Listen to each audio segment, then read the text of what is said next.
أما بعد فأعوذ بالله من الشيطان الرجيم بسم الله الرحمن الرحيم إن الصلاة تنهى عن الفحشاء والمنكر وقال رسول الله صلى الله عليه وسلم الصلاة مفتاح الجنة أو كما قال عليه الصلاة والسلام। हजरत उलामाए किराम मुहतरम हाजिरिन, আল্লাহর পবিত্র কালামের যে আয়াতের অংশ আমি আপনাদের সামনে তিলাওয়াত করেছি, তাতে আল্লাহ বলেন, নিশ্চয়ই নামাজ নামাজিকে সব রকমের গুনাহ থেকে বাঁচায়। পরিষ্কার ভাষায় আল্লাহ বলেছেন, নামাজ নামাজিকে সকল প্রকার গুনাহ থেকে বাঁচায়।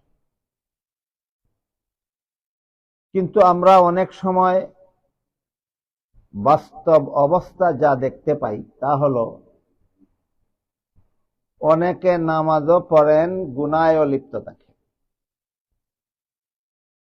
তাহলে আল্লাহ যা বললেন তা বাস্তবে আমরা দেখতে পাই না কেন? এই প্রশ্নের জবাব রহিত আছে আয়াতের শানে নুজুলের ঘটনায়। যে আয়াতের অংশ আমি আপনাদের সামনে তিলাওয়াত করেছি, আয়াতটি আল্লাহ একটি ঘটনাকে কেন্দ্র করে নাযিল করেছে। কোন ঘটনাকে কেন্দ্র করে কোন আয়াত নাযিল হলে সেই ঘটনাকেই আয়াতের শানে নুজুল বলা হয়। আয়াত নাযিলের প্রেক্ষাপট এই ছিল যে রাসূল করিম সাল্লাল্লাহু আলাইহি ওয়াসাল্লামের যুগে এক ব্যক্তি নূতন মুসলমান হয়েছিল। মুসলমান হওয়ার পরে লোকটি জানতে পারল যে একজন মুসলমানের জন্য তার জীবনের সবচেয়ে বড় ইবাদত হলো 5 বেলার ফরজ নামাজ। আমরা সব মুসলমানেরা জানি ইসলামের যে ভিত্তি 5টা। 1 নম্বর হলো কালেমা, 2 নম্বর হলো নামাজ। কালেমা বিশ্বাস করা ইসলাম ধর্মের প্রথম ভিত্তি, আর 5 বেলার নামাজ কায়েম করা ইসলামের দ্বিতীয় ভিত্তি। সব মুসলমান বিশ্বাস করেন যে ইসলামের ভিত্তি 5টা, এর মধ্যে দ্বিতীয় ভিত্তি হলো নামাজ। কিন্তু দুঃখের বিষয়, বর্তমান সমাজের অধিকাংশ মুসলমানগণ কালেমা বিশ্বাস করা সত্ত্বেও 5 বেলার নামাজ পড়েন না। তাহলে তাদের ইসলামের ভিত্তি গেল কোথায়? এক হাদিসে রাসূল বলেন, আস-সালাতু ইমাদুদ্দিন, মান আকামাহা ফাকাদ আকামাদ্দিন ওয়া মান তারাকাহা ফাকাদ হাদামাদ্দিন, আও কামা ক্বালা আলাইহিস সালাতু ওয়াস সালাম। এর অর্থ হলো, রাসূল বলেন, নামাজ হইল ধর্মের স্তম্ভ, খুঁটি, পিলার। যে ব্যক্তি নামাজ কায়েম করলো সেই ব্যক্তি তার ধর্মের স্তম্ভ প্রতিষ্ঠা করলো। আর যে ব্যক্তি নামাজ ছেড়ে দিল সে ব্যক্তি তার ধর্মের স্তম্ভ ভেঙে দিল। কাজেই আমরা যারা কলেমা বিশ্বাস করি, নামাজ পড়ি না, আমরা নিজেরাই নিজেদের ধর্মের স্তম্ভকে ধ্বংস করে দিই। এর চেয়ে বড় দুঃখজনক পরিতাপের বিষয় আর কিছু হতে পারে না। এজন্য যারা যারা নামাজ পড়ি, আমাদের সকলের দায়িত্ব হলো যে সমস্ত মুসলমান ভাইয়েরা নামাজ পড়েন না তাদেরকে নামাজের জন্য উৎসাহিত করা, নামাজের প্রয়োজনীয়তা তাদেরকে শিক্ষা দেওয়া। এক হাদিসে রাসূল করিম সাল্লাল্লাহু আলাইহি ওয়াসাল্লাম বলেন, হাসরের মাঠে বান্দার আমলের মধ্যে সর্বপ্রথম যে আমলের হিসাব হবে সেটা হবে নামাজ। নামাজের হিসাবে যে বান্দা হাসরের বিচারে মুক্তি পেয়ে যাবে, বাকি সবগুলি হিসাবেই সে মুক্তি পেয়ে যাবে। আর নামাজের হিসাবে যে বান্দা মুক্তি পাবে না, তার কোনো হিসাবেই মুক্তি হবে না। এ হাদিস কত সুস্পষ্টভাবে আমাদের শিক্ষা দেয় যে হাসরের বিচারে মুক্তি পেতে হলে আমার নামাজ যেন ঠিক পথে কায়েম করি। ওই লোকটা নূতন মুসলমান হওয়ার পর রাসূলের যুগে যখন জানতে পারলো যে একজন মুসলমানের সবচেয়ে বড় ইবাদত, সবচেয়ে বড় গুরুত্বপূর্ণ মূল্যবান ইবাদত হলো নামাজ, এই জন্য নূতন মুসলমান লোকটা প্রত্যেক দিন আজানের পরে মসজিদে আসে এবং রাসূল করিম সাল্লাল্লাহু আলাইহি ওয়াসাল্লামের ইমামতিতে 5 বেলার নামাজ জামাতের সাথে পড়ে। নূতন মুসলমান হইল 5 বেলার নামাজ মসজিদে গিয়া জামাতে পড়ে, যেই জামাতের ইমাম স্বয়ং রাসূল করিম সাল্লাল্লাহু আলাইহি ওয়াসাল্লাম। এই লোকটার বিরুদ্ধে সাহাবায়ে কেরাম রাসূলের কাছে বিচার দায়ের করলেন, বললেন, ওগো আল্লাহর রাসূল, এই লোকটা 5 বেলার নামাজ মসজিদে এসে জামাতের সাথে পড়ে, আর নামাজ পড়ে মসজিদ থেকে বের হয়ে যাওয়ার পর যত রকমের গুনার কাজ সমাজে চালু আছে সব গুনাহ করে। মসজিদে এসে নামাজ পড়ে আর বাইরে গিয়ে সব রকমের গুনাহ করে, মসজিদে এসে জামাতে নামাজ পড়ে আর বাইরে গিয়ে সব রকমের গুনাহ করে। এই লোকটার বিরুদ্ধে সাহাবাগণ রাসূলের কাছে বিচার দায়ের করলেন। আল্লাহর রাসূল সাহাবাদেরকে বললেন, এই লোকটা নূতন মুসলমান হয়েছে, নামাজ পড়ে কিন্তু তার নামাজটা এখনো ঠিক করতে পারেনি, এখনো সঠিকভাবে নামাজ পড়তে পারেনি। তোমরা তাকে একটু সময় দাও, যেদিন তার নামাজটা ঠিক হয়ে যাবে সেদিন তার নামাজেই তাকে সব রকমের গুনাহ থেকে বাঁচাবে। রাসূল এই কথা বলার পর ওই লোকটাকে কোনো ধমক দেওয়ারও দরকার হলো না, শাসাবারও দরকার হলো না, কোন রকমের শাস্তি দেওয়ারও দরকার হলো না। কিছুদিন পরে দেখা গেল সে নিজের থেকেই সব রকমের গুনাহ ছেড়ে দিয়েছে। এই ঘটনাকে কেন্দ্র করে আল্লাহ আয়াত নাজিল করে বলেন, ইন্নাস সালাতা তানহা আনিল ফাহশাই ওয়াল মুনকার, নিশ্চয় নামাজ নামাজীকে সব রকমের গুনাহ থেকে বাঁচায়। শানে নুজুলের ঘটনা বুঝে থাকলে এবার বলুন তো, যে কোনো নামাজ নামাজীকে সব রকমের গুনাহ থেকে বাঁচায় না নামাজটা ঠিক মতো পড়লে? তাহলে বুঝতে হবে, আমি যদি নামাজও পড়ি, মিথ্যা কথাও বলি, আমি যদি নামাজও পড়ি, হারাম রুজিও করি, আমি যদি নামাজও পড়ি, সুদও খাই, ঘুষও খাই, তাহলে প্রমাণ হয়ে গেল আমার নামাজটা ঠিক আছে না ঠিক নাই?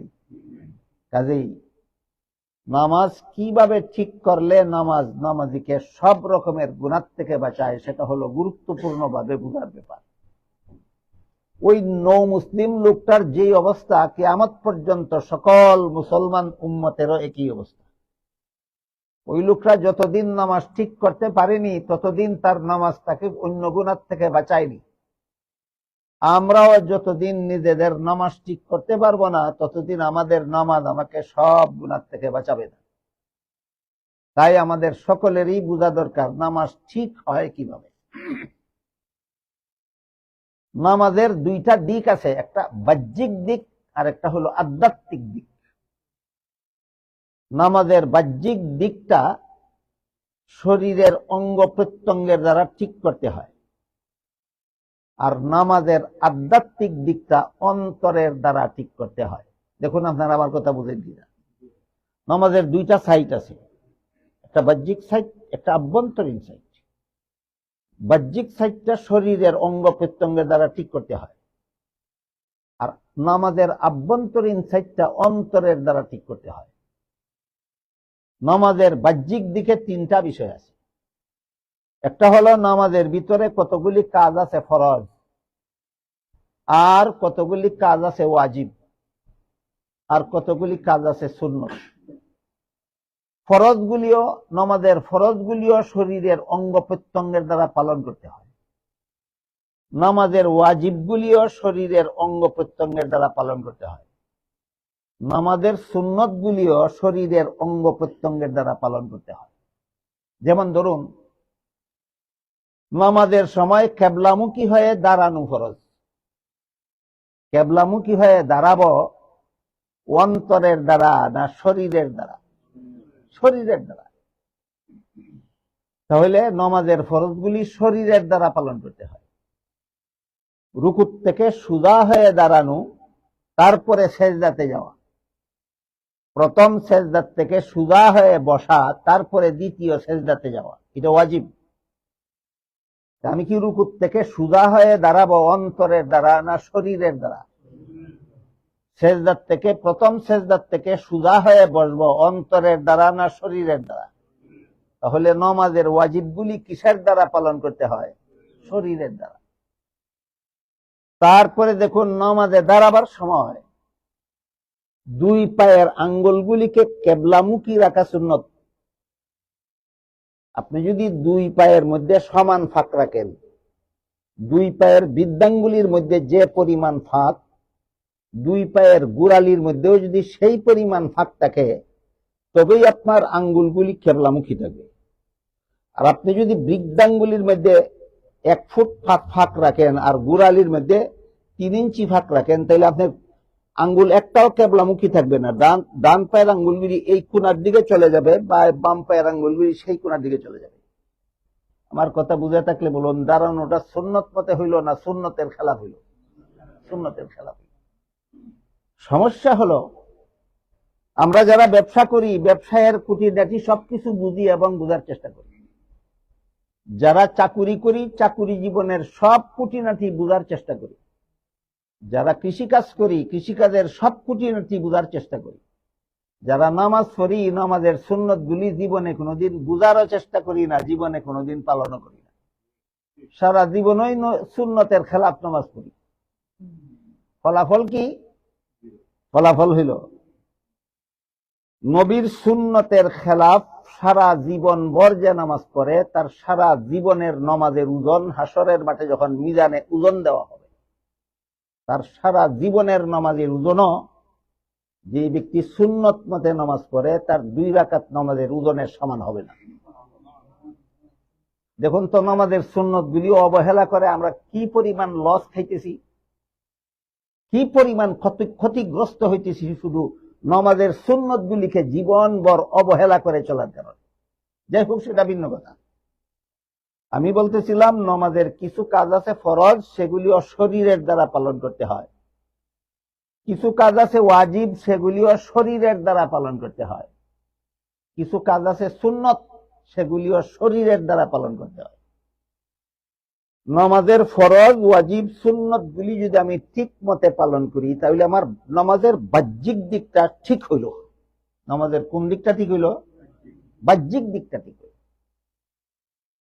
আর যদি আমার ফরজ ঠিক মতে নামাজের ফরজ আদায় করি না, ঠিক মতে নামাজের ওয়াজিব আদায় করি না, ঠিক মতে নামাজের সুন্নত আদায় করি না, তাহলে আমার নামাজের বাহ্যিক দিকটাই ভুল রইল, ত্রুটিপূর্ণ রইল, অসংশোধিত রইল।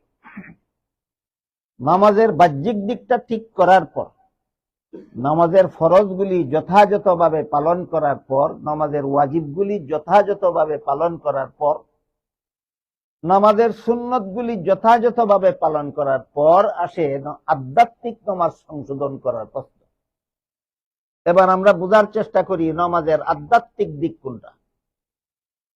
এ মর্মে আল্লাহ পাক রব্বুল আলামিন পবিত্র কোরআনের এক আয়াতে বলেন, কাদ আফলাহাল মুমিনুন আল্লাযীনা হুম ফি সালাতিহিম খাশিউন। ওই সমস্ত মুমিনগণ সফল যারা আল্লাহর ভয়ে ভীত হয়ে আল্লাহর ধ্যানে মগ্ন অবস্থায় নামাজ আদায় করে। আমি যতক্ষণ পর্যন্ত নামাজে থাকি ততক্ষণ আমি আল্লাহর ভয়ে আল্লাহর ধ্যানে মগ্ন থাকবো, তাহলে আমার নামাজের আধ্যাত্মিক দিকটাও ঠিক হইল। বুঝে থাকতে বলুন তো, সংসারের কল্পনা জল্পনার মধ্য দিয়ে নামাজ পড়লে নামাজের আধ্যাত্মিক দিকটা ঠিক হয় না বিনষ্ট হয়? বিনষ্ট হয়। তাহলে নামাজের আধ্যাত্মিক দিক ঠিক হয় কিভাবে? আল্লাহর ধ্যানে মগ্ন অবস্থায় নামাজ আদায় করে। কিন্তু এই কথাটা মুখে বলা যত সহজ, বাস্তবে পালন করা তত সহজ নয়। কেন সহজ নয়? তার কারণ হলো হাদিস শরীফে রাসূল করিম সাল্লাল্লাহু আলাইহি ওয়াসাল্লাম বলেন, শয়তানের একদল স্পেশাল বাহিনী আছে, সাধারণ বাহিনী নয়। অসাধারণ বাহিনী, বিশেষ বাহিনী আছে, এই বাহিনীকে বেনামাজির কাছে পাঠায় না। নামাজিরা যখন নামাজ শুরু করে দেয় তখন তাদের কাছে পাঠায়। কথা বুঝে থাকলে বলুন, শয়তানের স্পেশাল বাহিনীকে বেনামাজিদের কাছে পাঠায় না নামাজিদের কাছে? যখন নামাজ শুরু করে তখন এদের ডিউটি হলো, কোন নামাজি নামাজ শুরু করা মাত্রই তার কাছে উপস্থিত হয়ে যাবে এবং তার অন্তরে ঢেলে দিতে থাকবে সংসারের হাজার কথা। রাসূল বলেন, শয়তানের এই বাহিনী মুসল্লির অন্তরে বলতে থাকে, উজকুর কাজা, উজকুর কাজা, উজকুর কাজা, সংসারের অমুক কথা স্মরণ করো, সংসারের তমুক কথা স্মরণ করো। এই শয়তানের বাহিনীর উস্কানিতে মুসল্লি নিয়ত করার পর থেকে সালাম ফিরানো পর্যন্ত সংসারের কল্পনার ভিতর দিয়েই নামাজটা শেষ করে দেয়। রাসূলের হাদিস বুঝে থাকলে বলুন, আমরা যারা নামাজ পড়ি, নামাজের ভিতরে আমার অন্তরে সংসারের কল্পনা জাগে কিনা? আমার অন্তরে জাগে।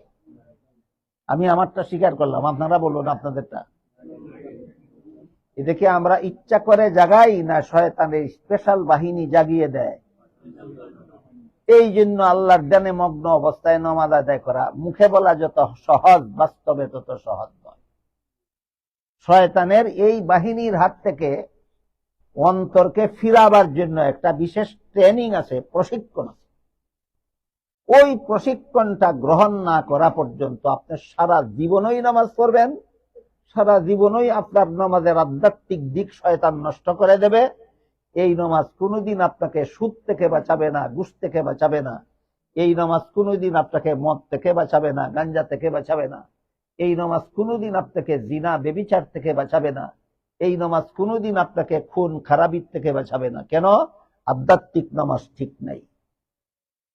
আমাদের নামাজের আন্তরিকতা নষ্ট করে শয়তানের একটা বাহিনী। এই বাহিনীর হাত থেকে নামাজকে হেফাজত করার নাম নামাজের আভ্যন্তরীণ দিকটা ঠিক করা। এমনি ঠিক হয় না, বিশেষ প্রশিক্ষণের দরকার হয়? বিশেষ প্রশিক্ষণের দরকার হয়। এই প্রশিক্ষণটা আমাদের জানা থাকতে হবে, তবেই আমরা প্রশিক্ষণটা জানলে এবং প্রশিক্ষণটা গ্রহণ করার ইচ্ছা করলে, সামান্য চেষ্টা করলেই আমরা নামাজটা ঠিক করে নিতে পারি। এই প্রশিক্ষণটা কি?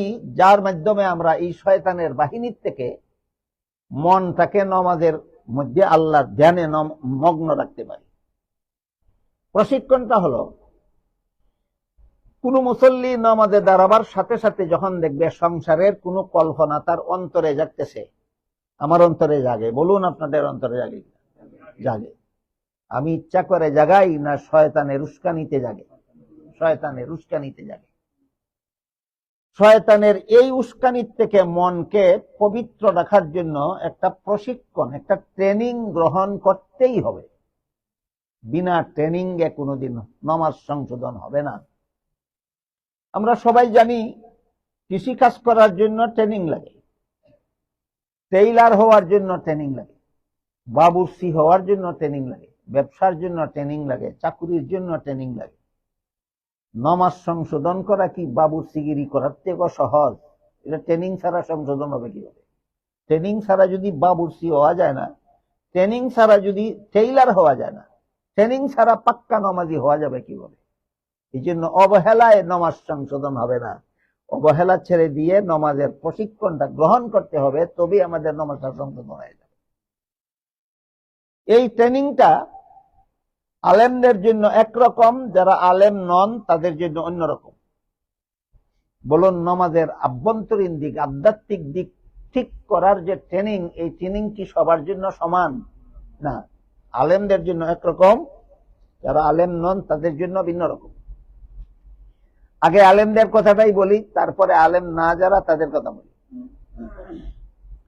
আলেমদের জন্য নামাজের আভ্যন্তরীণ দিকটা ঠিক করার ট্রেনিং হলো, নামাজের শুরু থেকে শেষ পর্যন্ত তিনি যা কিছু পড়বেন অর্থের দিকে মনোযোগ দিয়ে পড়বেন। যখন বলবেন আল্লাহু আকবার, তখন অর্থটা লক্ষ্য করবেন, আল্লাহ সকলের বড়। যখন পড়বেন সুবহানাকাল্লাহুম্মা, তখন অর্থের দিকে লক্ষ্য করবেন, আপনার পবিত্রতা বর্ণনা করতেছি হি আল্লাহ। ওয়া বিহামদিকা যখন পড়বেন তখন অর্থটা লক্ষ্য করবেন আপনার প্রশংসা করতেছি। ওয়া তাবারাকাসমুকা যখন পড়বেন তখন অর্থটার দিকে লক্ষ্য করবেন আপনার নাম বরকতময়।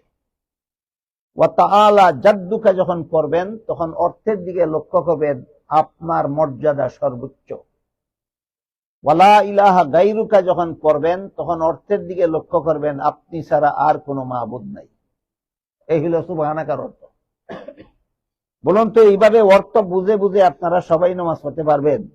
পারবেন না। কাজে এই ট্রেনিং আপনাদের জন্য, এটা শুধু আলেমদের জন্য। তারপর যখন পড়বেন আউযু বিল্লাহি মিনাশ শাইতানির রাজিম, বিতাড়িত শয়তানের প্রতারণা থেকে আল্লাহর সাহায্য প্রার্থনা করি। যখন বিসমিল্লাহির রহমানির রহিম পড়বেন তখন লক্ষ্য করবেন এর অর্থ হলো ওই আল্লাহর নামে শুরু করতেছি, যিনি অত্যন্ত মেহেরবান, অতিশয় দয়ালু। তারপরে যখন পড়া শুরু করবেন আলহামদুলিল্লাহি রাব্বিল আলামিন, সমস্ত প্রশংসা সেই আল্লাহর জন্য যিনি সমগ্র জগতের প্রতিপালক। তারপরে যখন পড়বেন আর রহমানির রহিম, অর্থের দিকে লক্ষ্য করবেন আল্লাহ অত্যন্ত মেহেরবান, অতিশয় দয়ালু। তারপরে যখন পড়বেন মালিক ইয়াউমিদ্দিন, আল্লাহ হাসরের দিনের মালিক। তারপরে যখন পড়বেন ইয়াকা না'বুদু ওয়া ইয়াকা নাস্তাঈন, অর্থের দিকে লক্ষ্য করবেন হে আল্লাহ একমাত্র তোমারই ইবাদত করি এবং তোমারই কাছে সাহায্য চাই। বলুন তো এইভাবে প্রতিটি কথা অর্থ বুঝে বুঝে আলেম ছাড়া কেউ পড়তে পারবে? পারবে না।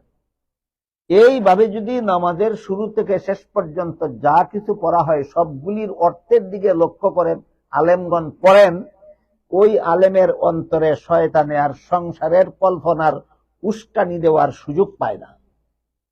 উস্কানি দেওয়ার সুযোগ পায় না। ধরুন একটা গ্লাস, এই গ্লাসটা যদি দুধে ভরা থাকে, এখানে আরো কিছু পানি দেওয়ার সুযোগ থাকে।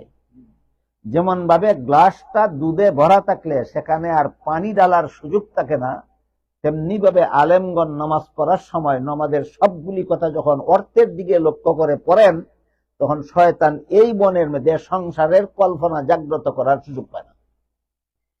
এইভাবে আলেমগণ এই প্রশিক্ষণের মাধ্যমে নিজের নামাজের আধ্যাত্মিক দিকটা ঠিক করে নিতে পারে।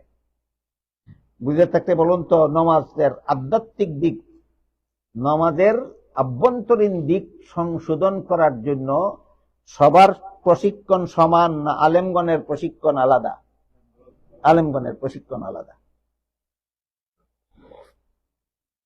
যারা আলেম নন, যারা বুঝেন না আলহামদুলিল্লাহি রাব্বিল আলামিন অর্থ কি, যারা বুঝেন না ইয়াকা না'বুদু ওয়া ইয়াকা নাস্তাঈন অর্থ কি, যারা বুঝেন না ইহদিনাস সিরাতাল মুস্তাকিম অর্থ কি, যারা বুঝেন না আলাম তারা কাইফা ফাআলা রাব্বুকা বিআসহাবিল ফিল অর্থ কি, যারা বুঝেন না আত-তাহিয়্যাতু লিল্লাহি ওয়াস সালাওয়াতু ওয়াত তাইয়্যিবাতের অর্থ কি, যারা বুঝেন না আল্লাহুম্মা সাল্লি আলা মুহাম্মাদিনের অর্থ কি, তাদের জন্য এই ট্রেনিং চলে না।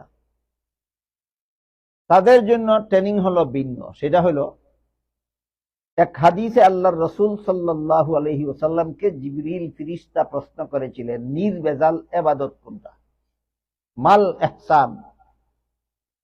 জবাবে রাসূল বলে দিয়েছেন আনতা আবুদাল্লাহা কাআন্নাকা তারাহু ফা ইন লাম তাকুন তারাহু ফা ইন্নাহু ইয়ারাক। এর মর্ম হলো ইবাদতটা তুমি যদি আল্লাহকে দেখতে তাহলে যেরকম যতটুকু মনোযোগে ইবাদত করতে সেই রকম মনোযোগে ইবাদত করলে ইবাদত নির্ভেজাল হবে। আর তুমি যদিও আল্লাহকে দেখো না, আল্লাহ কিন্তু তোমাকে দেখে।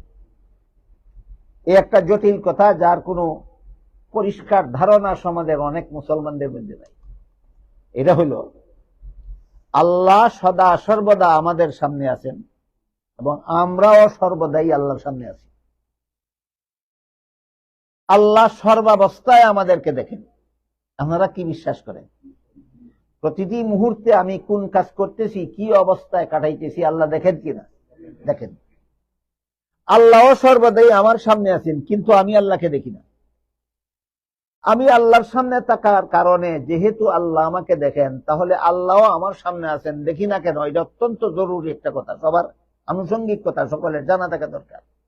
সেটা হলো দুনিয়ার জীবনে কোনো মানুষের চোখে আল্লাহকে দেখার মতো পাওয়ার আল্লাহ দেন না, ইচ্ছা করেই দেন না। যদি দিতেন তাহলে আমরা সর্বদাই আল্লাহকে দেখতাম। প্রশ্ন হলো দেন না কেন? তার কারণ হলো, যদি আল্লাহ দুনিয়ার জীবনে কোনো মানুষের চোখে আল্লাহকে দেখার মতো পাওয়ার দিতেন তাহলে প্রত্যেকটা মানুষ আল্লাহকে দেখতে পারত, কিন্তু তখন তার ইমানটা গ্রহণযোগ্য হইত না। আল্লাহকে দেখে ইমান আনলে ইমান কবুল হয় না, আল্লাহকে না দেখে ইমান আনলে ইমান কবুল হয়।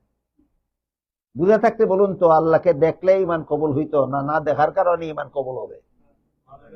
তাইলে আল্লাহকে দেখার ব্যবস্থা না দিয়ে আল্লাহ কি আমাদের ঠকাইলেন, না ইমান কবুল হওয়ার ব্যবস্থা করলেন?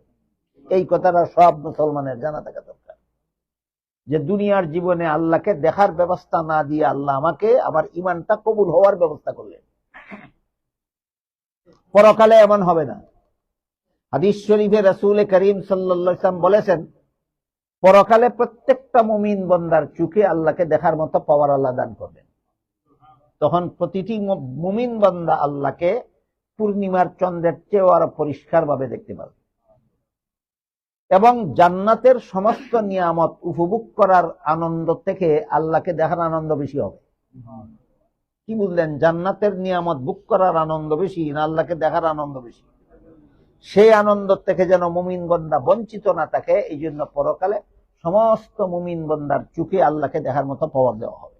দুনিয়াতে দেওয়া হয় না, শুধু ইমানটা গ্রহণযোগ্য হওয়ার জন্য। তাই আমার চোখে দেখার ত্রুটি আছে, দৃষ্টিশক্তির অভাব আছে বলে আমি আল্লাহকে দেখি না, কিন্তু আল্লাহ আমার সামনে আছেন সদা সর্বদা। আর আমি যে আল্লাহর সামনে আছি সদা সর্বদা, আল্লাহর দেখার গুণে কোনো ত্রুটি নাই, তাই আল্লাহ অহরহই আমাকে দেখেন।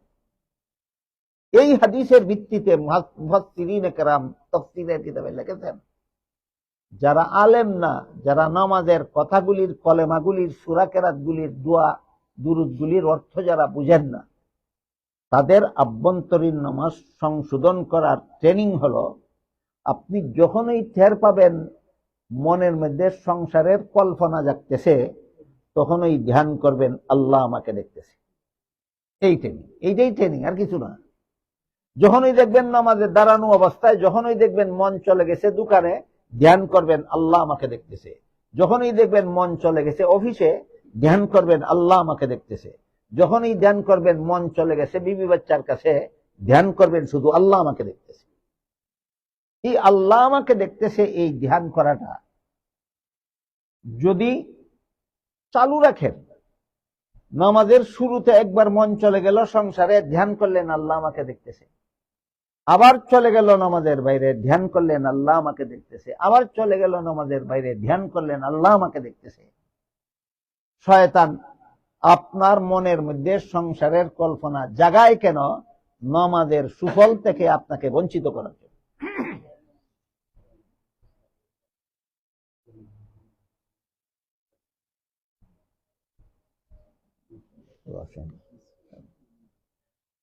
আসসালামু আলাইকুম। আলহামদুলিল্লাহ। ওয়ান থেকে ফেলহাম।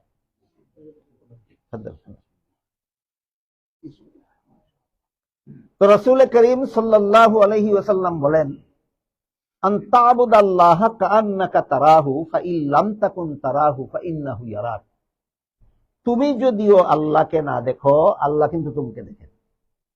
আমরা যারা নামাজের কলেমাগুলির অর্থ বুঝি না, দোয়া দুরুদগুলির অর্থ বুঝি না, সূরা কেরাতের অর্থ বুঝি না, আমাদের প্রশিক্ষণ শুধু একটাই, যখনই দেখবো আমার মন নামাজের বাইরে চলে গেছে, তখনই ধ্যান করব আল্লাহ আমাকে দেখতেছে। এইভাবে আল্লাহ আমাকে দেখতেছেন এই কথা কল্পনা করার সাথে সাথে, এই কথা ধ্যান করার সাথে সাথে মন থেকে সংসারের কল্পনা দূর হয়ে যাবে।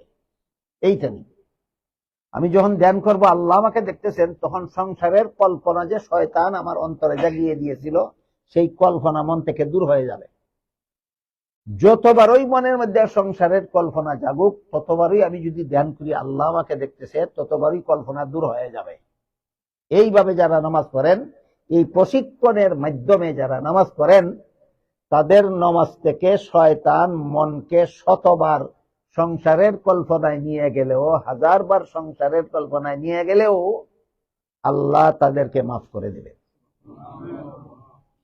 এই কথাটা বোঝার জন্য নামাজের কতগুলি শ্রেণীভেদ আছে। আমি আপনাদের ভাষা জানি না, এটা কি বলবেন, ক্লাসিফিকেশন আছে। নামাজের কতগুলি দরজা আছে, স্তর আছে। নামাজও 5 প্রকার, নমাজিও 5 প্রকার। 5 রকম নমাজির নমাজ 5 রকম, এবং 5 রকম নমাজির নমাজের ফলাফলও 5 প্রকার। এক প্রকার নমাজি আছে যারা মাঝে মধ্যে পড়ে, মাঝে মধ্যে পড়ে না।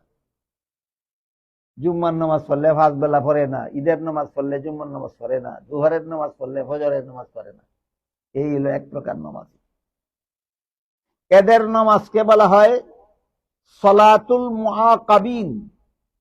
এরা যেই বেলার নামাজটাই পড়লো না, সেই নামাজের জন্যই শাস্তি ভোগ করতে হবে। কথা বুঝেন কিনা দেখুন। আমি জোহরের নামাজ পড়লাম, আসরের নামাজ পড়লাম, মাগরিবের নামাজ পড়লাম, এশার নামাজ পড়লাম, ফজরের নামাজ না পড়ে ঘুমিয়ে রইলাম, আমি কি রেগুলার নামাজি না টেম্পোরারি নামাজি? ওই যে যেই নামাজটা পড়লাম না, এটার জন্যই জাহান্নামের শাস্তি ভোগ করতে হবে। এই হলো এক প্রকারের নামাজ। এরা মাঝে মধ্যে পড়ে, মাঝে মধ্যে পড়ে না। এদের নামাজের ফলাফল হইল যেই নামাজটাই পড়লো না, এটার জন্যই জাহান্নামের শাস্তি ভোগ করতে হবে। দ্বিতীয় প্রকার নামাজি হইল রেগুলারই নামাজ পড়ে। জোহরের নামাজ জোহরের সময় পড়ে, আসরের নামাজ আসরের সময় পড়ে, মাগরিবের নামাজ মাগরিবের সময় পড়ে, এশার নামাজ এশার সময় পড়ে, ফজরের নামাজ ফজরের সময় পড়ে। কিন্তু শয়তান যে মনের মধ্যে সংসারের কল্পনা জাগিয়ে দেয়, এটা কোনো সময় দূর করার চেষ্টাও করে না, ওই প্রশিক্ষণ গ্রহণ করে না। মন থেকে সংসারের কল্পনা দূর করার ট্রেনিং আছে কিনা, ট্রেনিং গ্রহণ করে না, চেষ্টাই করে না। এরা হইল দ্বিতীয় শ্রেণীর নামাজি। এদের নামাজের নাম সালাতুল মুআতাবিন। এদেরকে হাসরের মাঠে আল্লাহর রাগান্বিত ধমক সহ্য করতে হবে। চান আপনারা হাসরের বিচারে আল্লাহ রাগান্বিত অবস্থায় আপনাকে ধমকাবেন, এটা চান? তাহলে এই রকম নামাজ পড়লে যথেষ্ট হবে। গেল দ্বিতীয় প্রকার নামাজ এবং নামাজের ফলাফল। রেগুলার নামাজ পড়ে কিন্তু মন থেকে শয়তানের কল্পনা, শয়তানের উস্কানিজনিত কল্পনা দূর করার চেষ্টা করে না। এদেরকে হাসরের মাঠে শাস্তি ভোগ করতে হবে। এদের নামাজের নাম সালাতুল মুআতাবিন। তৃতীয় প্রকার নামাজি, এরা রেগুলার নামাজ পড়ে, এদের মনেও শয়তান শতবার হাজারবার সংসারের কল্পনা জাগ্রত করে দেয়। তবে এরা ওই ট্রেনিংটা চালু রাখে। যখনই দেখে মনের মধ্যে সংসারের কল্পনা জাগে, তখনই আল্লাহ আমাকে দেখতেছেন কথাটা ধ্যান করে। এদেরকে আল্লাহ ওই যে ট্রেনিংটা ধরে রাখার কারণে আল্লাহ এদেরকে মাফ করে দেবেন। এদের নামাজের নাম সালাতুল মাগফুরিন। এদের নামাজের নাম ক্ষমাপ্রাপ্তদের নামাজ। শতবার আসলো আমার মনে সংসারের কল্পনা, শতবারই আমি ধ্যান করলাম, আল্লাহ আমাকে দেখতেছেন। এই ধ্যানটা করার কারণে কল্পনা কেন করলাম সংসারের, এটা আল্লাহ মাফ করে দেবেন। তাহলে এই ট্রেনিং এর দ্বারা এই সংসারের কল্পনার গুনাহ আল্লাহ মাফ করে দেন। দেখো কত নম্বর প্রকার গেল? 3 নম্বর প্রকার। যখন আপনি এইভাবে আল্লাহ আমাকে দেখতেছেন এই কথা ধ্যান করে সংসারের কল্পনার থেকে মনকে নামাজে নিবদ্ধ করে নেবেন, শয়তান দেখবে আল্লাহ আপনাকে মাফ করে দিচ্ছেন। এরপর থেকে শয়তান আপনার মনকে আর সংসারের কল্পনায় নিয়ে যাওয়ার চেষ্টা করবে না। শয়তান দেখবে তার পিছনে কষ্ট করলাম কিন্তু সে মাফ পেয়ে গেল। এই কারণে শয়তান আপনার পিছা ছেড়ে দেবে, আর কোনোদিন আপনার মনকে সংসারের কল্পনায় মগ্ন করার চেষ্টা করবে না। তখন আপনি নামাজের শুরু থেকে শেষ পর্যন্তই আল্লাহর ধ্যানে মগ্ন অবস্থায় নামাজ পড়তে পারবেন। বলুন, শয়তানের চেষ্টা চালু থাকলে আল্লাহর ধ্যানে মগ্ন হয়ে নামাজ আদায় করা যায় না শয়তানের চেষ্টা বন্ধ হয়ে গেলে? এমনি বন্ধ হয় না, একটা প্রশিক্ষণ গ্রহণ করলে। এই প্রশিক্ষণ আলেমদের জন্য একরকম, আর আলেম নন যারা তাদের জন্য আরেক রকম। এই 4র্থ নম্বর নামাজীদের নামাজের নাম সলাতুস সালিহিন, নেককারদের নামাজ। এবার বলেন, এদের নামাজের শুধু বাহ্যিক দিকটা ঠিক হইল না আভ্যন্তরীণ দিকও ঠিক হইল? আভ্যন্তরীণ দিকও ঠিক হইল। এদের নামাজ সম্পর্কে আল্লাহ বলেন, ইন্নাস সালাতা তানহা আনিল ফাহশাই ওয়াল মুনকার। এদের নামাজ এদেরকে সব রকমের গুনাহ থেকে বাঁচায়। আমরা একটু বোঝার চেষ্টা করি, এই চতুর্থ প্রকার নামাজীদের নামাজ এদেরকে সব রকমের গুনাহ থেকে বাঁচায় কিভাবে। নামাজের ভিতরে যখনই আমার মন সংসারের কল্পনায় চলে গেল, তখনই যে আমি ধ্যান করলাম আল্লাহ আমাকে দেখতেছে। এই লোকটা নামাজ পড়ে মসজিদের বাইরে যাওয়ার পর কোন রকমের গুনার সুযোগ পেলে আল্লাহ আমাকে দেখতেছে স্মরণ হবে না? অবশ্যই। যে ব্যক্তি নামাজের ভিতরে মন বাইরে চলে গেলে স্মরণ হয় আল্লাহ আমাকে দেখতেছে, এই ব্যক্তি অবশ্যই কোন গুনার সুযোগ পেলে মনে জাগবে আল্লাহ আমাকে দেখতেছে। সুদ খাওয়ার সুযোগ পেলেই স্মরণ হয়ে যাবে আল্লাহ দেখতেছে, কোন সাহসে সুদ খাই। ঘুষ খাওয়ার সুযোগ পেলেই স্মরণ হবে আল্লাহ আমাকে দেখতেছে, কোন সাহসে ঘুষ খাই। মদ খাওয়ার সুযোগ পেলেই স্মরণ হবে আল্লাহ আমাকে দেখতেছে, কোন সাহসে মদ খাই। গাঁজা খাওয়ার সুযোগ পেলেই স্মরণ হয়ে যাবে আল্লাহ আমাকে দেখতেছে, কোন সাহসে গাঁজা খাই। বিষয়টা আপনাদেরকে বুঝাবার জন্য একটা ঘটনা বলি। হযরত ইউসুফ আলাইহিস সালামের সাথে জিনা করার জন্য জুলাইখা একটা খাস কামরা নিয়ে গেল, রাজকীয় ভাবে সুসজ্জিত খাস কামরা। সেই কামরায় ঢুকে ইউসুফ আলাইহিস সালাম দেখলেন কামরার এক পাশে কোন একটা কিছু পর্দা দিয়ে ঢেকে রাখা হয়েছে। জুলাইখা ইউসুফ আলাইহিস সালাম জুলাইখাকে জিজ্ঞাসা করলেন, তোমার এই কামরার পাশে পর্দার আড়ালে কি ঢেকে রেখেছ? জুলাইখা বলে, আমি যেই মূর্তিটার পূজা করি সেই মূর্তিটা ঢেকে রেখেছি। বুঝে থাকলে বলুন, কি ঢেকে রেখেছে? পূজার মূর্তি। ইউসুফ জিজ্ঞাসা করলেন, তুমি তো এটার পূজাই করো, ঢেকে রাখলে কেন? জুলাইখা বলে, এখন আমি তোমার সাথে জিনা করব, তাই আমার যেই মূর্তির পূজা করি সেই মূর্তির সামনে জিনা করতে আমার লজ্জা হয়, এই জন্য মূর্তিটা ঢেকে রেখেছি। ইউসুফ আলাইহিস সালাম জিজ্ঞাসা করলেন, মূর্তির সামনে জিনা করতে লজ্জা হয় তোমার? তাহলে কি তোমার মূর্তি দেখে? জুলাইখা বলে, না, দেখে না। ইউসুফ আলাইহিস সালাম জিজ্ঞাসা করলেন, যেই মূর্তি দেখে না তার সামনে জিনা করতে লজ্জা হবে কেন? এটার তো ডাকলেও দেখে না, না ডাকলেও দেখে না, ডাকলে কেন? তখন জুলাইখা বলে যে, আমার পূজার মূর্তিটা যদিও দেখে না, কিন্তু যে কারিগর মূর্তিটা তৈরি করছে সে চোখের মধ্যে দেখার ভঙ্গি দিয়া তৈরি করছে। চোখের মধ্যে দেখার একটা ভঙ্গি আছে, ভঙ্গিটার কারণেই তার সামনে তোমার সাথে জিনা করতে আমার লজ্জা হয়। তখন হযরত ইউসুফ আলাইহিস সালাম বললেন, তোমার মূর্তির চোখের মধ্যে শুধু দেখার ভঙ্গি আছে, আসলে দেখে না। তারপরে যদি এর সামনে আমার সাথে জিনা করতে তোমার লজ্জা হয়, আমার আল্লাহ যে আসলেই দেখে, সেই আল্লাহর সামনে তোমার সাথে আমি কোন সাহসে জিনা করি। ঘটনা বুঝে থাকলে বলুন, আল্লাহ আমাকে দেখতেছে এই কথা স্মরণ থাকলে কোনো গুনাহ করার সাহস থাকে? কোনো গুনাহ করার সাহস থাকে না। এই ট্রেনিংটা আমরা নামাজের ভিতর থেকেই গ্রহণ করতে পারি। যখন এই সংসারের কথা স্মরণ হয়, ধ্যান করবো আল্লাহ আমাকে দেখতেছে। সংসারের বাইরে গিয়া যখনই কোনো গুনার সুযোগ আসে, স্মরণ হবে আল্লাহ আমাকে দেখতেছে, কোন সাহসে গুনাহ করি। এই জন্য আল্লাহ বলেন, ইন্নাস সালাতা তানহা আনিল ফাহশাই ওয়াল মুনকার, নিশ্চয়ই নামাজ সকল প্রকার গুনাহ থেকে নামাজীকে বাঁচায়। বলুন, এই নামাজ হাসিল হইলে, নামাজ সংশোধন হইলে, না অসংশোধিত নামাজ? নামাজ সংশোধন হইলে। শুধু বাহ্যিক নামাজ না আভ্যন্তরীণ নামাজ? আভ্যন্তরীণ নামাজ সংশোধন হয় একটা সাধনার দ্বারা। সাধনাটা হলো আল্লাহ আমাকে দেখতেছে, আল্লাহ আমাকে দেখতেছে, আল্লাহ আমাকে দেখতেছে। এই সাধনা যখন আপনার হাসিল হয়ে যাবে, চতুর্থ প্রকার নামাজ হইল এই নামাজ আপনাকে মসজিদের বাইরের পরিবেশে যত রকমের গুনাহ আছে সব রকমের গুনাহ থেকে এই নামাজ আপনাকে বাঁচাবে। কত নম্বর গেল? 4 নম্বর। 5 নম্বর নামাজ হইল ওই নামাজ যেই নামাজের মধ্যে নামাজি যেই মজা পায় দুনিয়ার জগতের আর কোন কাজের মধ্যে সেই মজা পায় না। কত নম্বর? এরা কি অন্য কোনো কাজে এই মজা পায়? নামাজে যেই মজা পায় না, আর কোনো কাজেই তারা এই মজা পায় না। কেন আর কোনো কাজের মধ্যে এই মজা পায় না কেন? কারণ এরা নামাজের মধ্যে সরাসরি আল্লাহর সাথে কথাবার্তা করে। আল্লাহর সাথে কথাবার্তা বলার সুযোগ পাওয়ার মজা জগতের আর কোনো কিছুর মধ্যে নাই। আল্লাহর সাথে কিভাবে কথাবার্তা করে এর এক বিবরণে হাদিস শরীফে রাসূল করিম সাল্লাল্লাহু আলাইহি ওয়াসাল্লাম বলেন, নামাজি যখন নামাজে দাঁড়িয়ে বলে আলহামদুলিল্লাহি রাব্বিল আলামিন, আল্লাহ তখন তার জবাবে বলেন হামিদানি আব্দি, আমার বান্দা আমার প্রশংসা করল।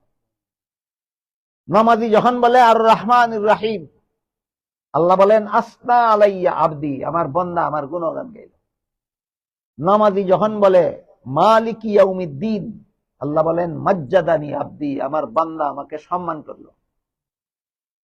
নামাজি যখন বলে ইয়্যাকা না'বুদু ওয়া ইয়্যাকা নাস্তাঈন, এর অর্থ হলো তোমারই ইবাদত করি আর তোমারই কাছে সাহায্য চাই, তোমারই ইবাদত করি এবং তোমারই কাছে সাহায্য চাই। আল্লাহ বলেন যালিকা বাইনি ওয়া বাইনা আবদি ওয়া লি আবদি মা সাআল, আমার বান্দা নিজের জন্য একটা জিনিস চাইলো আর আমার জন্য আর একটা জিনিস দিল, আমাকে দিল তার ইবাদত আর চাইলো সাহায্য।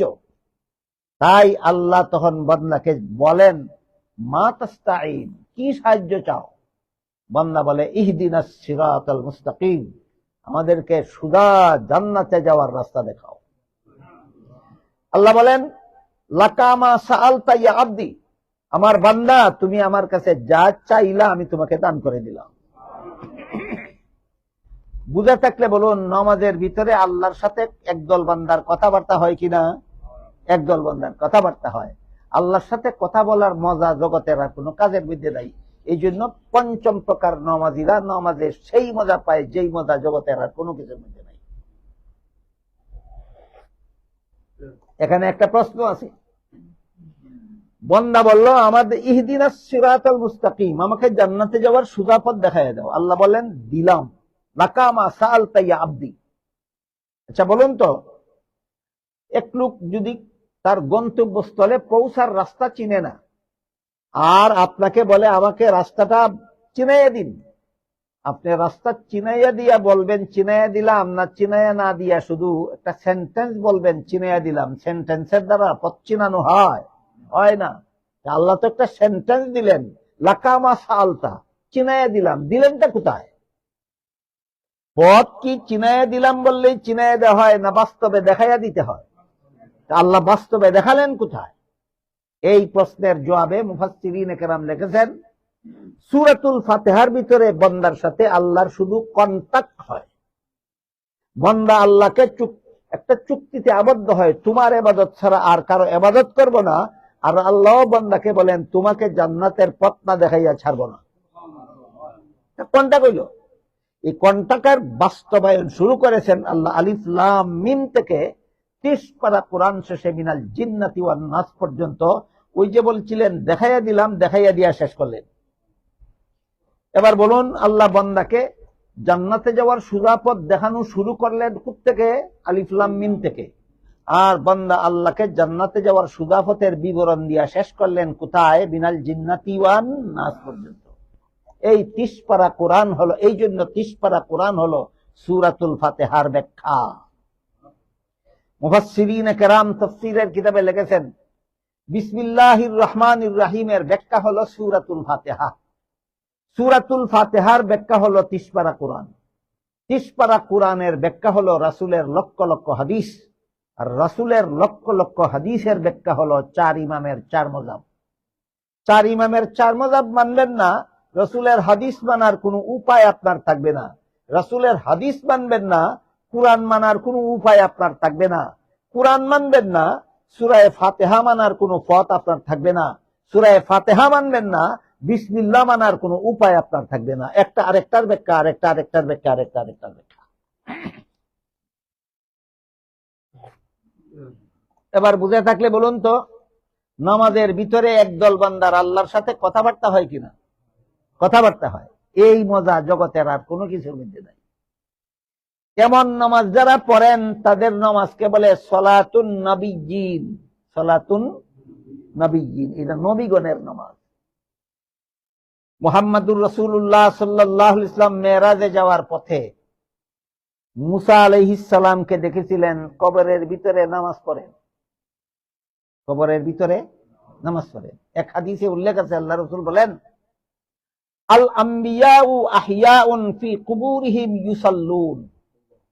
নবী রাসূলগণ আপন আপন রওজা শরীফের ভিতরে জীবিত অবস্থায় নামাজরত থাকেন। নবীগণ রওজা শরীফের ভিতরে মৃত থাকেন না জীবিত থাকেন? এমনি অবসর বসে থাকেন না নামাজে থাকেন? বলুন তো, মরলে পরে নামাজ না পড়লে গুনাহ হয়? নামাজ পড়ার কোন সওয়াব আছে?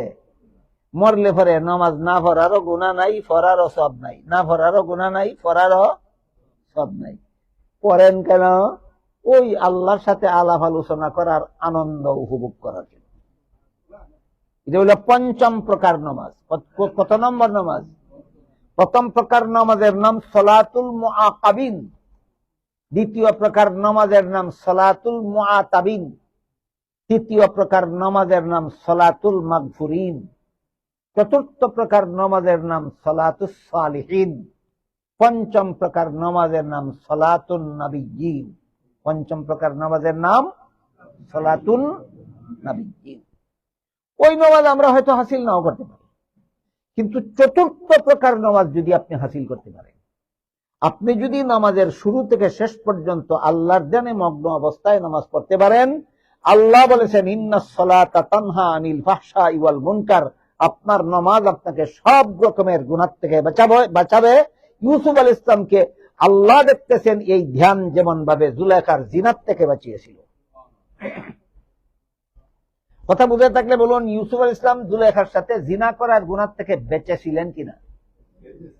কোন জিনিস বাঁচাইলো? আল্লাহ দেখতেছেন কোন সাহসে করি, এই ধ্যান বাঁচাইছিল, এই ধ্যান বাঁচাইছিল। কাজেই এই ধ্যান যখন আমার অন্তরে চালু হয়ে যাবে, আল্লাহ আমাকে দেখতেছেন কোন সাহসে মিথ্যা কথা বলি, আল্লাহ আমাকে দেখতেছেন কোন সাহসে মিথ্যা সাক্ষী দেই, আল্লাহ আমাকে দেখতেছেন কোন সাহসে মিথ্যা মামলা করি, আল্লাহ আমাকে দেখতেছেন কোন সাহসে সুদ খাবো, কোন সাহসে ঘুষ খাবো, কোন সাহসে মদ খাবো, কোন সাহসে গাঁজা খাবো, কোন সাহসে দুর্নীতি করব, কোন সাহসে জালিয়াতি করব। যেহেতু আল্লাহ দেখতেছেন, এই ধ্যান যখন মুমিনের অন্তরে জাগ্রত হয়ে যায়, নামাজও সংশোধন হয়ে যায়, সমাজও সংশোধন হয়ে যায়। হযরত উমর ফারুক রাদিয়াল্লাহু তাআলা মরুভূমির রাস্তা দিয়ে যাচ্ছিলেন। পেটে বড় খিদা ছিল, কিন্তু সাথে খাবার কিছু ছিল না। তিনি দেখলেন মরুভূমিতে একটা রাখাল ছেলে এক পাল ছাগলের রাখালি করছে। ওই রাখাল ছেলে তার পালের একটা দুধের ছাগল দোহন করে দুধ পান করেছে। খলিফা ওমর রাখাল ছেলের কাছে গিয়ে বললেন, রাখাল ভাই, আরেকটা ছাগলের দুধ দোহন করে আমাকে দাও, একটু পান করি, আমার পেটে বড় খিদা। রাখাল ছেলে খলিফা ওমরকে চিনত না, এই জন্য সে খলিফা ওমরকে বলল মুসাফির। খলিফা ওমর চিনত না, এই জন্য কি বলছে? মুসাফির। বলল, মুসাফির ভাই, এই ছাগলের পালের মালিক আমি নই, আমি মালিকের বেতনভোগী চাকর। মাস শেষে মালিক যে নগদ টাকা দেয় সেটাও আমার বেতন। রাহালি করার সময় পেটে খিদা লাগলে মালিকের একটা দুধের ছাগল দোহন করে দুধ পান করি, সেটাও আমার বেতন। তুমি তো আমার মালিকের বেতনভোগী চাকর না, কাজেই মালিকের পারমিশন ছাড়া আমি তোমাকে এক ফোঁটা দুধও দিতে পারবো না। খলিফা উমরের আশা পূরণ হইল না। খলিফা উমর মনে মনে ভাবলেন, আমার পেটের খিদা গেলে গেল, না গেলে নাই। আমার দেশের একটা রাখাল ছেলে মালিকের অনুমতি ছাড়া তার মাল কাউকে দেয় না, এত বড় আমানতদার, এতেই আমার আত্মাটা তুষ্ট। কিন্তু সর্বযুগেই এমন কিছু টাউট বাটপার লোক থাকে, যারা সুন্দর সুন্দর কথা বলে মানুষকে দুঃখা দেয় আর কাজ করে অত্যন্ত জঘন্য। এরা কথা বলে নবীদের মতো আর কাজ করে ফেরাউনের মতো। এই সমস্ত দুষ্ট লোকদের মিষ্ট কথা বাস্তব না সাইনবোর্ড? সাইনবোর্ড। এই রাখাল ছেলেও আমাকে মিষ্ট কথার সাইনবোর্ড দেখালো কিনা তাকে পরীক্ষা করতে হবে। খলিফা ওমর রাখাল ছেলের বাস্তবতা পরীক্ষা করার জন্য বললেন, ঠিক আছে, তুমি যদি বিনামূল্যে একটা ছাগলের দুধ আমাকে না দাও, তাহলে একটা দুধের ছাগল আমার কাছে উচিত মূল্যে বিক্রি করে দাও।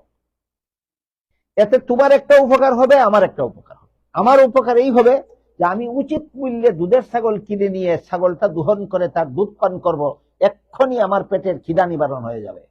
তোমার উপকার এই হবে যে মালিক তোমাকে যেই বেতন দেয় তা তো দিল, একটা দুধের ছাগলের মূল্য তুমি বেতনের অতিরিক্ত পাইলে সেটা তোমার উপকার। এই কথা বলার পরে রাখাল ছেলে বলে, মুসাফির ভাই, তোমার কথা মতো একটা দুধের ছাগল তোমার কাছে বিক্রি করে পয়সাটা যদি আমি আত্মসাৎ করে ফেলি, মালিক যখন গনে দেখবে ছাগল একটা কম, তখন তো আমাকেই জিজ্ঞেস করবে ছাগল একটা কম কেন, মালিককে কি জবাব দেব? খলিফা ওমর রাখাল ছেলেকে বলবেন, মালিককে বলবা ছাগল একটা বাঘে দৌড়ে নিয়ে গেছে। বাঘে ছাগল দৌড়ে নিয়ে গেলে রাখাল ছেলে ফিরাতে পারে না, তোমার কোনো দায় দায়িত্ব নাই, তুমি খালাস হয়ে যাবে। এই কথা বলার সাথে সাথে রাখাল ছেলে খলিফা উমর চিনে না মুসাফির লোকটা? মুসাফির লোকটার উপর দারুণ ভাবে খেপে গেল, বলো এই বেটা মুসাফির দাঁড়া, আমার একটা কথা শুনে যা। আমি আমার মালিকের বিশ্বস্ত চাকর, আমি যদি বলি ছাগল একটা বাঘে ধরে নিয়ে গেছে, মালিক আর আমার বিরুদ্ধে কোনো কৈফিয়ত তলব করবে না। কিন্তু তুই বল, শেষ বিচারের দিন আল্লাহ যখন জিজ্ঞাসা করবেন ছাগল একটা কি করছিলে, তখন কি জবাব দেব? কারণ আল্লাহ তো আমাকে দেখতেছে। এত বড় একটা দুর্নীতি থেকে রক্ষা করলো কোন ধ্যান, আল্লাহ আমাকে দেখতেছে, আল্লাহর কাছে কি জবাব দেব? এই জিনিসটা, এই সাধনাটা নামাজের ভিতরে হাসিল হয়। এই মহামূল্যবান সম্পদ কোথায় হাসিল হয়? নামাজের ভিতরে হাসিল হয়। যদি আমরা ট্রেনিং ছাড়া নামাজ পড়তে পারি না, ট্রেনিং সম্বলিত নামাজ, ট্রেনিং সম্বলিত নামাজ। ট্রেনিংটা আলেমদের জন্য একরকম, যারা আলেম নন তাদের জন্য আরেক রকম। আপনাদের জন্য ট্রেনিংটা একেবারে সোজা, একেবারে সোজা, আমাদের জন্য এত সোজা নয়। আমি যখন সুবহানা রাব্বিয়াল আলা বলি, সুবহানা অর্থের দিকে আমার ধ্যান করতে হয়, রাব্বি এর অর্থ আমার ধ্যান করতে হয়, আলা শব্দের অর্থ আমার ধ্যান করতে হয়। আমি যখন সুবহানা রাব্বিয়াল আযীম বলি, সুবহানের অর্থের দিকে আমার ধ্যান করতে হয়, রাব্বির অর্থের দিকে আমার ধ্যান করতে হয়, আজিমের অর্থের দিকে আমার ধ্যান করতে হয়। আমি যখন আত-তাহিয়াতু লিল্লাহি বলি, অর্থের দিকে ধ্যান করতে হয়। আমি যখন ওয়াস-সালাওয়াতু বলি, অর্থের দিকে আমার ধ্যান করতে হয়। আমি যখন ওয়াত-তাইয়্যিবাতু বলি, অর্থের দিকে আমার ধ্যান করতে হয়। আমি যখন আসসালামু আলাইকা আইয়ুহান নাবিয়্যু বলি, অর্থের দিকে আমার ধ্যান করতে হয়। আমি যখন ওয়া রাহমাতুল্লাহি ওয়া বারাকাতুহু বলি, অর্থের দিকে আমার ধ্যান করতে হয়। আর আপনার যখনই দেখবেন মন চলে গেছে সংসারের কল্পনায়, শুধু একটা কথা ধ্যান করতে হয়, ফা ইল্লাম তাকুন তারাহু ফা ইন্নাহু ইয়ারাক, আল্লাহ আমাকে দেখতেছে। বুঝে থাকলে বলুন তো, নামাজ সংশোধন করার ট্রেনিং আলেমদেরটা সহজ না আলেম না যারা তাদেরটা সহজ? আলেম না যারা তাদেরটা সহজ, আলেমদের ট্রেনিং সহজ নয়।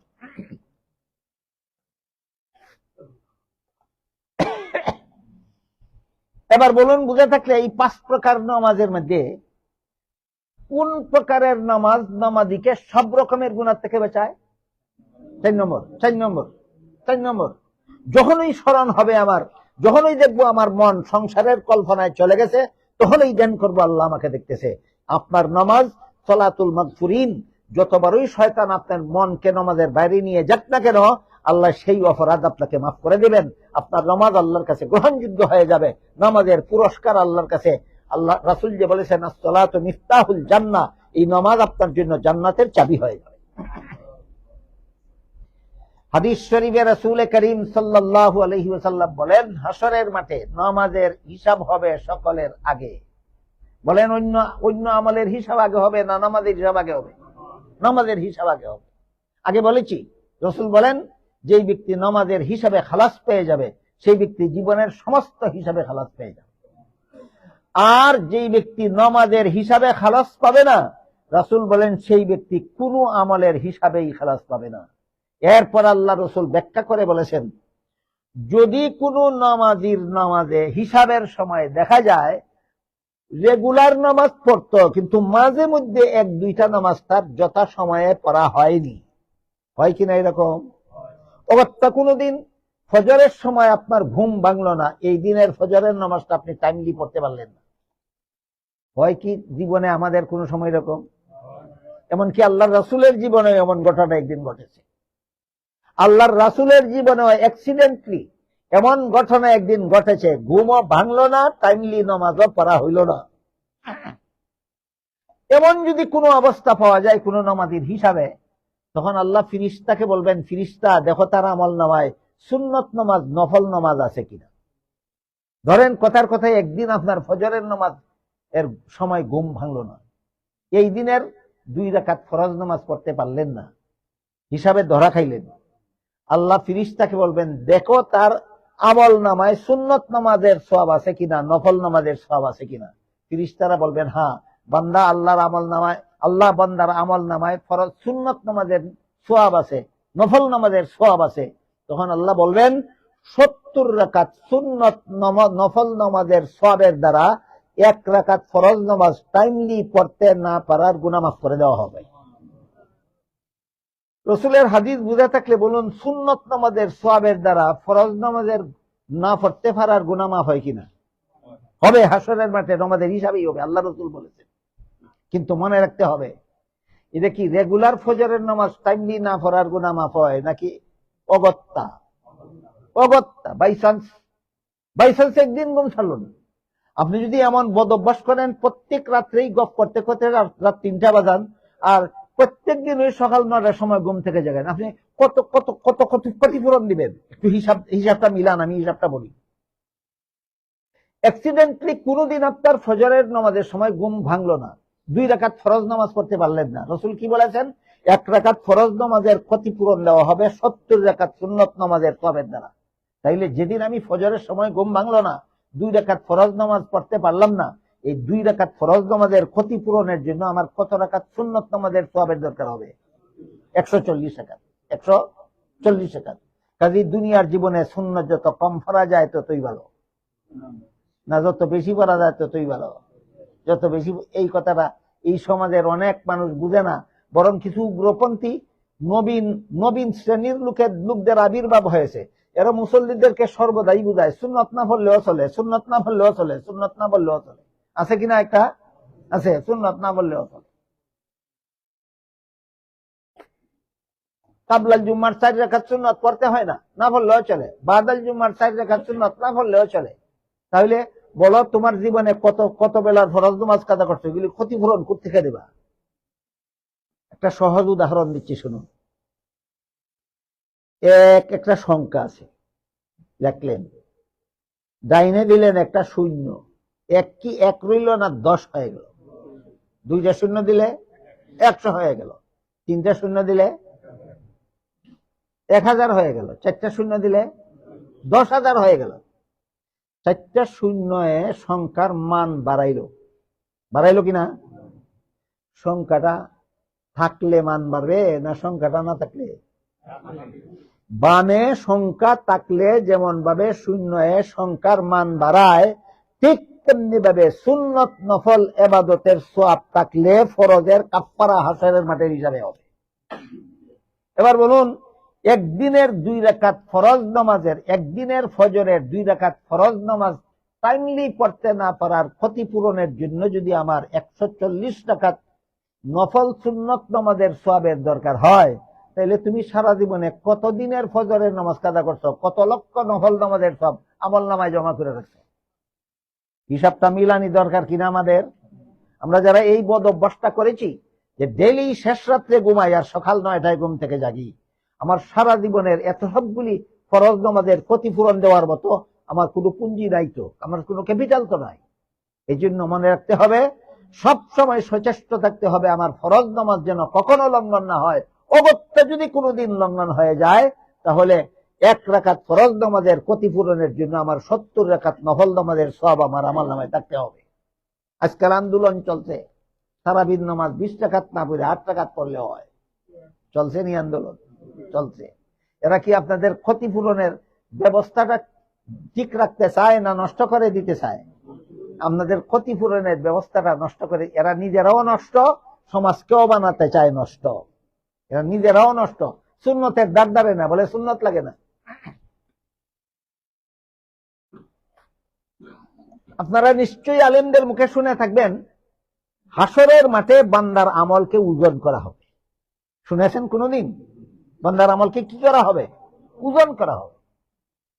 নেক আমলের ওজন ভারী হয় যদি আমলের 3টা কোয়ালিটি থাকে। কত কোয়ালিটিতে নেক আমলের ওজন ভারী হয়? 3টা। 1 নম্বর, আমল করনেওয়ালার ঈমান থাকতে হবে। কি থাকতে হবে?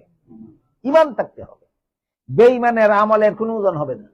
যার ঈমান নাই, যার ঈমান নষ্ট হয়ে গেছে, তার আমলের কোনো ওজন হবে না। সে বিনা ওজনে, বিনা হিসাবে জাহান্নামে যেতে হবে।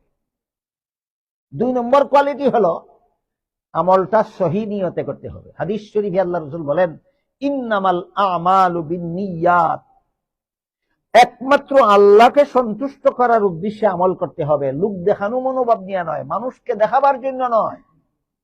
বুঝে থাকলে বলুন, মানুষকে দেখাবার জন্য আমল করলে আমলের ওজন হয় না আল্লাহর সন্তুষ্টির উদ্দেশ্যে আমল করলে? আল্লাহর সন্তুষ্টির উদ্দেশ্যটার নাম কি? নিয়ত, সহি নিয়ত। তিন নম্বর কোয়ালিটি হলো নবীর সুন্নত। যার আমলে সুন্নত যত বেশি থাকবে তার আমলের ওজন তত বেশি হবে। শুরুতে আমি উদাহরণ দিয়েছি, নামাজে দাঁড়াবার সুন্নত আছে, হাত বাঁধার সুন্নত আছে, রুকুর সুন্নত আছে, সেজদার সুন্নত আছে, বসার সুন্নত আছে। আজকাল আমরা যারা আঙ্গুলে গোনার মতো যে কয়েকজনে নামাজ পড়ি, আমাদের নমাজের সুন্নতের কোনো দাঁড়দারি নাই। পুরুষের জন্য নামাজে বসার সুন্নত কেমন? বাম পাটা এইভাবে বিছাবেন, এর উপর বলবেন, ডান পাটা এইভাবে দাঁড় করিয়ে রাখবেন। বাম পায়ের পাতা বিছানো সুন্নত, ডান পায়ের পাতা দাঁড় করিয়ে রাখা সুন্নত। কেউ দুনুফা বিছাইয়ে দেয়, কেউ দুনুফা দাঁড় করাইয়া রাখে, কেউ দুনুফা সামন দিক দিয়ে দেয়া রাখে, কেউ দুনুফা পিছন দিক দিয়ে রাখে। বলুন, কার বসাটা সুন্নত মতে হইল? তোমার সারা জীবনের নামাজের ওই ওজন হবে না সুন্নত মতে যেই ব্যক্তি নামাজে বসে তার 2 রাকাত নামাজের যে ওজন হবে। এই জন্য মুফাসসিরিনে কেরাম তাফসীরের কিতাবে লিখেছেন, একজনের সারা জীবনের নামাজের ওজন হাসরের মাঠে মিজানে এত ভারী হবে না আর একজনের 2 রাকাত নামাজের ওজন যত ভারী হবে। তাইলে নেক আমলের ওজন ভারী হয় কত কোয়ালিটির দ্বারা? 3 কোয়ালিটি। 1 নম্বর ঈমান থাকতে হবে, 2 নম্বর সহি নিয়তে, 3 নম্বর মন গড়া মতে না সুন্নাত মতে। 3 নম্বর মন গড়া মতে না সুন্নাত মতে।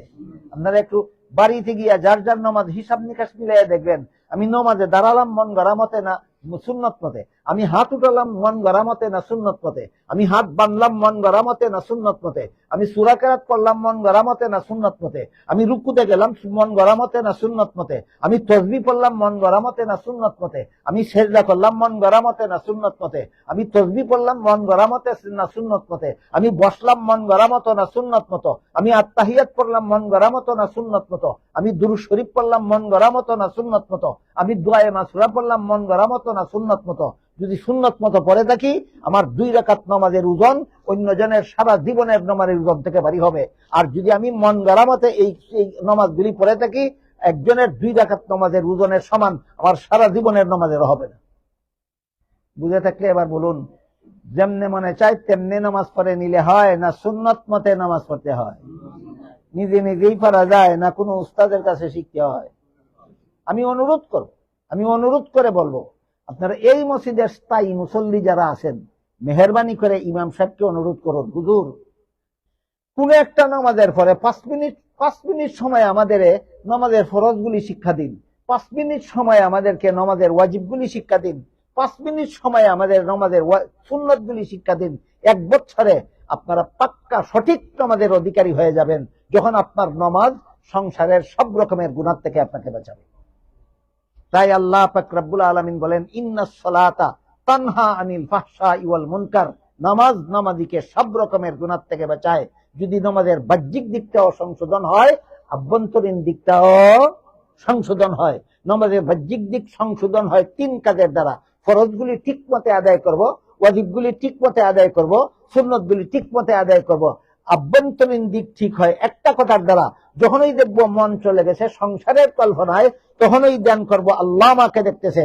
এই ধ্যান আমার নামাজ সংশোধন করে দেবে, এই ধ্যান আমার সমাজ সংশোধন করে দেবে, এই ধ্যান আমাকে সব রকমের গুনাহ থেকে বাঁচাবে, এই ধ্যান আমাকে জাহান্নাম থেকে বাঁচাবে, এই ধ্যান আমাকে জান্নাতে পৌঁছে দেবে।